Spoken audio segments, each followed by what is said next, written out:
roi des pirates, Goldie Roger, le grand Goldie Motherfucking Roger. Bref, à l'exécution de Roger, Shanks a demandé à Baggy d'être son second. Et Baggy a tout simplement refusé. Il a refusé d'être le second d'un futur Yonkou. Autre preuve de sa puissance cachée, Rayleigh, le grand Rayleigh, le seigneur des ténèbres, le grand Rayleigh a dit sur l'archipel Sabondi que le haki de Baggy devait être aujourd'hui très très fort. Ce qui m'amène à vous parler d'un autre point. Personnellement, je pense que Baggy possède un haki très très puissant, comme le dit si bien Rayleigh, et que pour le moment, il n'a pas encore eu l'occasion d'en faire bon usage.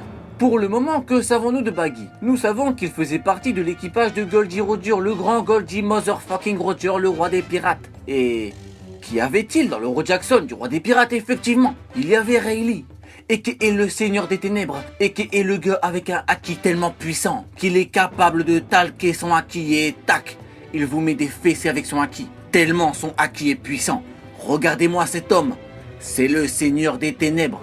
De plus, nous savons que Shanks possède certainement le haki le plus puissant de One Piece avec Rayleigh.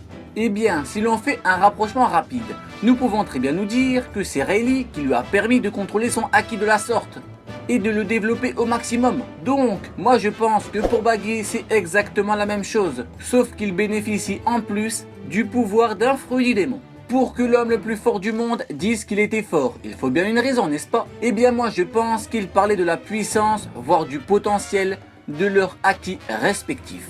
Je pense bien que Barbe Blanche, lui-même, ressentait la puissance émanant du haki des deux mousses, qui était certainement sous l'aile de Rayleigh, le grand Rayleigh, et qui est le seigneur des ténèbres. Mais regardez-le, c'est le seigneur des ténèbres, quelle puissance! Donc tout ça pour dire qu'à mon avis, Baggy possède un haki très très puissant, et que dès qu'il en fera bon usage, ça va faire mal. Ça va faire très très très mal. Maintenant, voyons ce qui s'est passé à Marineford. Luffy, pour se protéger, se met derrière Baggy, et Mihawk le découpe. Ensuite, pour se protéger une seconde fois, Luffy jette Baggy sur Mihawk qui le découpe en 65. Et à la stupeur générale, le corps de Baggy se reconstitue intégralement. D'ailleurs, regardez la réaction de Œil de Faucon de Juraki Mihawk. Il était étonné. Étant donné la puissance de Mihawk, il me paraît normal qu'il ait usé deux haki lors de son attaque. De plus, il l'a tranché en deux une première fois. Donc, normalement, s'il n'avait pas usé de son haki à ce moment-là, il l'aurait certainement fait lors de la seconde attaque. Mais comment se fait-il que Baggy n'ait absolument reçu aucun dégât?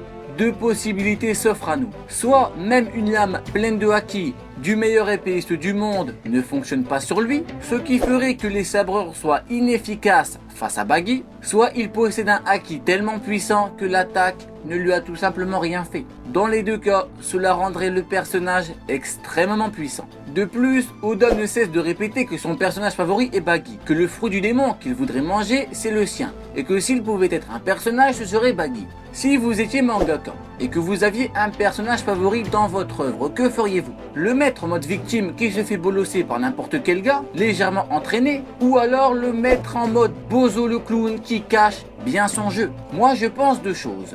Premièrement, je pense qu'Oda va nous le faire revenir en mode Baggy Shichibukai. Car oui, vous n'êtes pas sans savoir qu'il est devenu Shichibukai. Donc, en mode Shichibukai, très très puissant. Je suis sûr et certain qu'il s'est entraîné durant les 2 ans d'Ellipse. Car nous savons qu'il a créé un nouvel équipage avec des prisonniers très dangereux d'Impel Down et apparemment puissants. Il en va donc de soi qu'il a dû s'entraîner sans relâche pour rester au niveau et être le membre le plus puissant de son équipage. Ensuite, je pense tout simplement qu'Oda a pour le moment pas encore exploité ses réelles capacités. Car dans les quelques apparitions du clown, il a justement eu un comportement très voire trop ludique. Nous ne l'avons pas encore vu en mode vénère, en mode je vais tous vous fracasser, en mode je vais taquer ma main et tac. Comme Ryo Sensei lui-même, je vous mets des grosses fessées. Le seul moment où il allait tout donner, il s'est fait stopper par Nami. Pour finir, je vous parlerai simplement de son fruit du démon, le Barabaranomi. Imaginez juste un Baggy avec une maîtrise quasi parfaite des capacités qui lui ont été offertes grâce à son fruit du démon. Il pourrait être extrêmement dangereux. En effet, il pourrait fragmenter son corps jusqu'à ce qu'il devienne infime et pénétrer les orifices de ses adversaires. Bon, après ça semble chelou. Et puis je pense pas qu'Oda ira jusqu'à pousser le délire aussi loin. Par contre, ce qui est fort probable, c'est la maîtrise du potentiel éveil de son fruit du démon. Peut-être qu'il pourrait fragmenter soit son environnement comme Doflamingo et contrôler celui-ci, soit pourquoi pas fragmenter son adversaire. Si Trafalgar dit Waterloo y parvient, pourquoi pas lui? Et puis imaginez juste qu'il se fragmente et qu'il use du haki du renforcement. Tac! Il pourra attaquer ses adversaires avec ses membres. Il pourra ainsi faire comme Ryo Sensei lui-même, c'est-à-dire talquer ses mains et tac, mettre des grosses fessées à ses adversaires. Et ainsi prendre l'avantage sur des logias. En guise de conclusion, je dirais simplement que Buggy est certes opportuniste, c'est-à-dire qu'il sait tirer le meilleur parti des circonstances, mais pas seulement. Buggy c'est désormais un Shichibukai avec un équipage très dangereux, avec un véritable passé de pirate qui a croisé le fer avec le grand Shanks aka El Gitano, le grand Rayleigh aka le Seigneur des Ténèbres et surtout, le grand Goldie Roger, le seul et unique Goldie Roger, le motherfucking roi des pirates.